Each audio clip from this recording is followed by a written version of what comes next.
Okay, I just want to talk about what's going on in the real estate market. There's just so many puzzles, what's happening. My biggest one is, why doesn't everybody see this super obvious thing is if you want to increase home ownership, you cannot do that without decreasing landlord ownership of single family homes.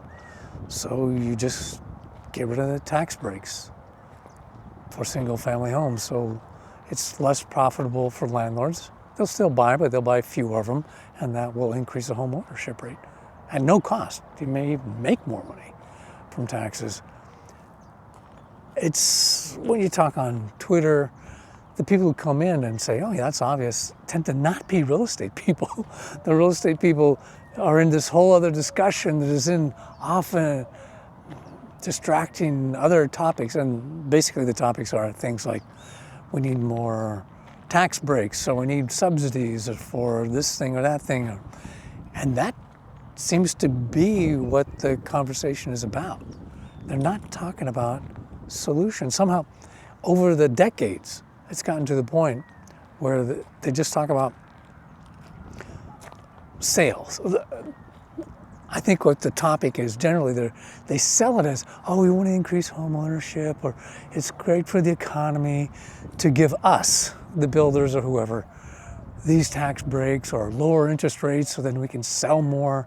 That's the discussion. The sales topic is doing it for the greater good of Americans, for the American dream.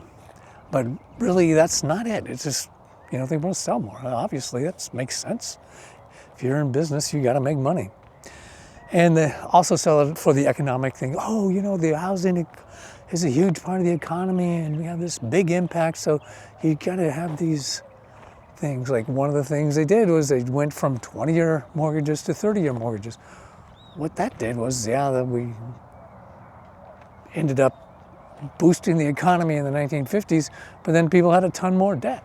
So we just ended up, instead of a home ownership society, a mortgage debt ownership society. If you look at the numbers for other countries, it's crazy. Our home ownership rate is blah.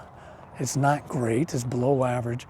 And the amount of people that own their homes free and clear is way, way below average. They're promoting debt instead of home ownership. And they have all these other things, the political compromise of having, they want to make homes more affordable. They don't want to make them cheaper because it would piss off the people that already own homes. So they say, we're making it more affordable by lowering the interest rates. It's about the mortgages. We've been doing this for like 50 years, far more. But for 50 years, the home ownership rate hasn't gone up. And even worse, the rate between the black and white home ownership rate is the same as it was half a century ago. These programs haven't done. Actually, the black home ownership rate went up a lot from I can't remember when, before that, like the 40, 50 years before that, the black home ownership rate, when there was discrimination like heck. But these programs they put in were what one academic called predatory inclusion. They included the blacks on these predatory mortgages, essentially. And so that's why 50 years later, the black home ownership rate isn't any higher than it was in 1970. So the solution is so easy. Well, a big part of the solution. There's a lot of super complex solutions, like you'd redo the mortgage industry. That's a great way to do it because it's run by the government now. 70% of the mortgages are owned by the government? It's nuts. So you could do that, but that's super complex and should be done, but it's super complex. The far, far easier one is just to get rid of the huge tax breaks we give investors in single-family homes and condos. Those tax breaks work great in other situations, but in housing, they don't work so good, partly because the supply is so fixed. It increases so slow. I looked into it, and the supply of single-family homes in the U.S. goes up more slowly than the supply of gold internationally. It increases super slow. Like over one time period I was looking at, it increased about, this is in booms and busts, included the boom of the 2000s, it increased about less than, just under 1% a year. So if you change a mortgage program so a lot more people can get mortgages, or the interest rates go down, a lot more people can jump in, there's no way the market can adapt to that on supply side. I think the biggest supply increase was like 1.6% in 1 year. So it's just not going to work. So what do you do? So my big thing is, why is it that people don't figure it out? Well, but why does it? Basically, to me, the solutions are so easy, economically, really easy. Basically, get rid of the tax breaks on single-family home investors.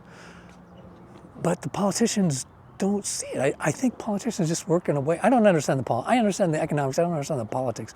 The politicians, like, they get elected by giving away money, giving away tax breaks or whatever. Somehow that's how they get elected. And to take away tax breaks, even if it was done over 10 or 20 years, or you could get rid of the tax breaks now for future purchases and make them bigger for people who currently own those. Somehow work out a political solution just to phase it in, because it would have a huge stabilizing effect, because a huge proportion of the instability of home prices and booms and busts are the investors jumping in and then out of the market. The investors are much more sensitive to interest rates. If you buy a home to live in, you buy one. If you're an investor, the market's going up or whatever, it's to your advantage, you can buy 10. So they have a huge impact. If you got rid of all the tax breaks, they would still be jumping in and out, but they'd just be a lot smaller. It'd cut the booms and busts in half or more. And that would stabilize American families phenomenally. Oh man, the people who get caught in, you buy at the top, they did nothing wrong. And they're really hurt. Or you have to sell at the bottom. You getting old, you need to go into a nursing home and it's the bottom of the market. You don't have the money you used to. Oh no. So I just can't figure out what's going on. Why politically, with such an easy solution, the politicians won't touch it. The mortgage interest deduction, you look at other countries, oh, this is something that happens.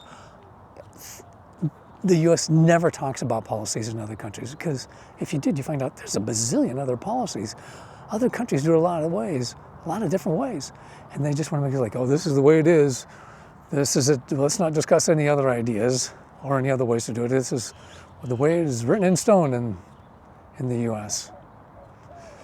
But for example, getting rid of the mortgage interest deduction for investment properties, that's not uncommon. It's like France doesn't allow it, Italy I don't think doesn't allow it. So it's not uncommon.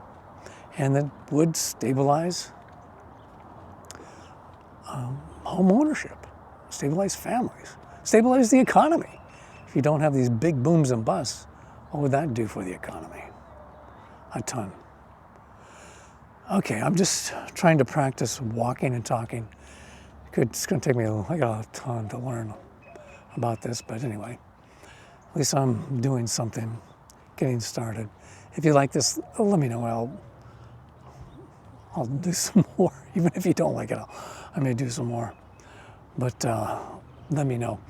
Just get the discussion going. It's so easy economically to stabilize American families, to stabilize the prices of homes on the upside and the downside. It's a political problem. It's not an economic problem. The economic solutions are just right there in front of us, and no one will see them. Okay, let's see how this works out. Take care. Thanks for listening.